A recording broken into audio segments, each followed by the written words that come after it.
할렐루야.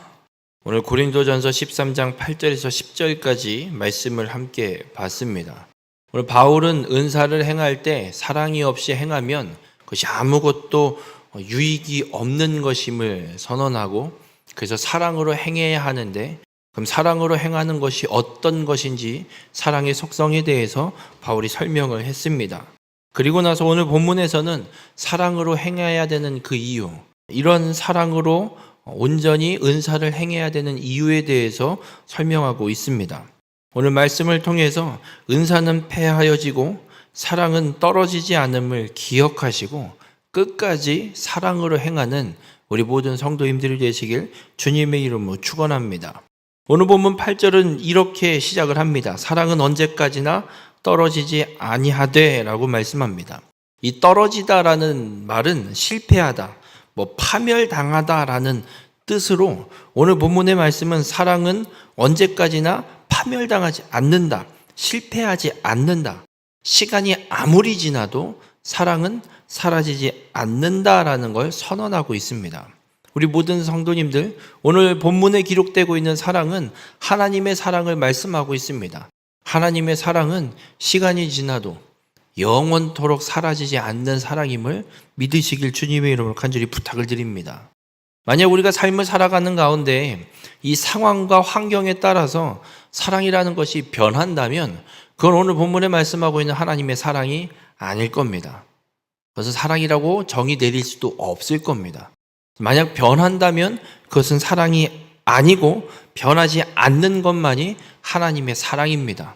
상황과 환경이 아무리 바뀐다고 해도, 아무리 잘 나가고 반대로 아무리 어려워져도, 고통과 역경 속에 빠지게 돼도 영원토록 변하지 않는 건 오직 하나님의 사랑밖에 없음을 믿으시길 바랍니다.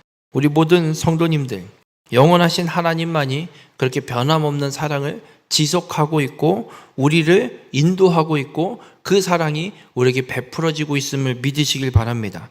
그래서 우리가 성도라면, 예수 그리스도를 믿어 구원받은 자라면, 성령의 은사를 받은 자라면 이 하나님의 사랑, 영원하신 하나님의 사랑을 본받고 그 사랑으로 행하며 살아가는 것이 성도된 자의 삶임을 믿으시길 바라고, 우리 모든 성도님들의 삶이 그렇게 하나님의 사랑을 본받아서 그 사랑으로 행하며 살아가는 귀한 축복의 삶이 되시길 주님의 이름으로 축원합니다.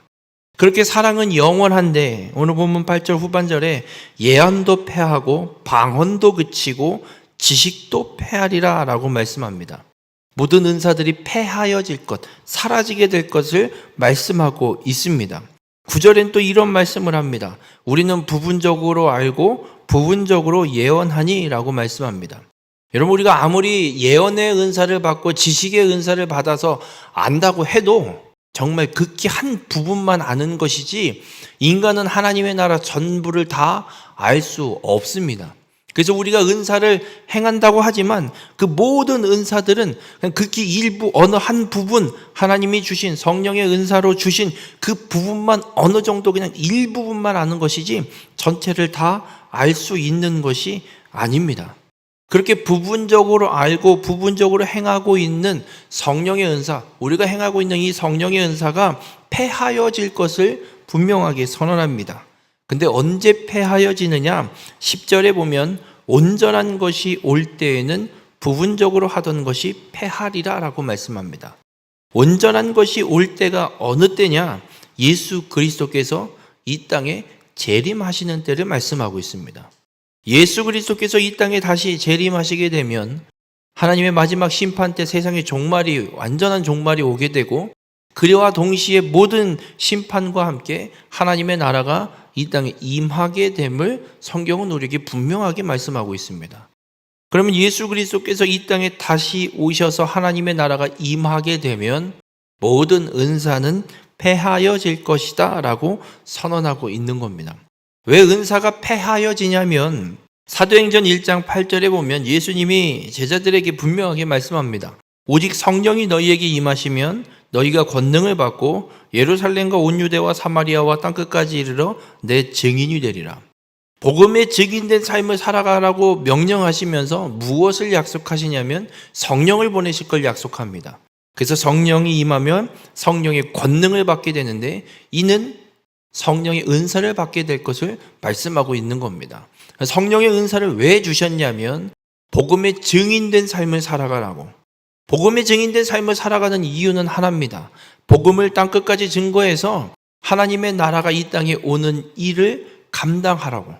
하나님의 나라가 이 땅에 오는 건 이 땅의 모든 사람들, 수많은 사람들이 예수 그리스도를 믿어 구원받아야 하나님의 나라가 이 땅에 오게 됩니다. 그렇기에 제자들이 행해야 되는 건 성령의 권능을 받고 땅끝까지 나가서 복음을 증거하는 일을 이들에게 주어진 사명입니다. 그렇다면 성령의 은사가 우리에게 주어진 건 하나님의 나라가 이 땅에 임하는 일에 쓰임받는 도구로 주신 거라는 말씀을 우리에게 하고 있는 겁니다. 그렇다면 하나님의 나라가 이 땅에 임하면 그 성령의 은사는 더 이상 필요가 없게 되는 겁니다. 예를 들면 어린 아이가 이제 걸음마를 배우기 시작하면서 보행기를 짚고 걸을 수 있는 도구를 하나 줍니다. 그럼 그 어린 갓난 아이가 그 도구를 의지해서 걸음마를 떼기 시작하고 다리에 힘이 생기고 이제 혼자 스스로 걸을 수 있는 힘과 걸음의 그 능력이 생기면 보행기가 필요할까요? 더 이상 필요하지 않습니다. 3살, 4살, 5살이 됐는데도 불구하고 보행기를 계속해서 들고 다닌다면 건강상에 분명한 이상이 있기 때문일 것이지, 정상적인 걸음을 걸을 수 있다 그러면 더 이상 보행기가 필요 없게 되는 겁니다. 이처럼 하나님의 나라를 이 땅에 임하게 하는 도구로 성령을 우리에게 보내셔서 성령의 권능, 성령의 은사를 하나님이 우리에게 주셔서 그 은사를 도구로 사용하게 주신 것입니다. 그렇다면 하나님의 나라가 완전하게 이 땅에 임하고 이루어진다면 더 이상 성령의 은사는 필요가 없게 되는 겁니다. 그래서 사랑은 영원히 시간이 지나도 사라지지 않지만 성령의 은사는 하나님의 나라가 임하여서 하나님의 나라가 이 땅에 완성되면 성령의 은사는 더 이상 필요 없기에 은사는 폐하여질 것이다 라고 바울은 분명하게 선언하고 있습니다. 그렇다면 우리가 무엇으로 은사를 행해야 라는 겁니다. 하나님의 나라가 임하면 사라질 은사를 갖고 그 은사만 중요하게 생각하고 능력이 나타나니까 자기를 드러내고 무엇인가 권세와 뭔가 명성을 얻기 위해 은사만 집중해서 행할 것이 아니라, 그 은사를 행할 때는 폐하여질 은사에 목매는 것이 아니라 영원토록 사라지지 않는 하나님의 사랑, 이 사랑으로 이 은사를 행해야 되는 것임을 바울은 오늘 분명하게 선언하고 있습니다. 우리 모든 성도님들, 우리가 믿음을 갖고 구원받은 하나님의 백성으로 주님의 몸된 교회를 온전히 이루어가는 한 지체로서 성령의 은사를 받고 그 믿음의 수고와 헌신을 행할 때 무엇으로 행해야 할지 분명하게 기억하시길 바랍니다. 은사는 사라져 없어질 것입니다. 하나님의 나라가 완성되면 없어질 것입니다.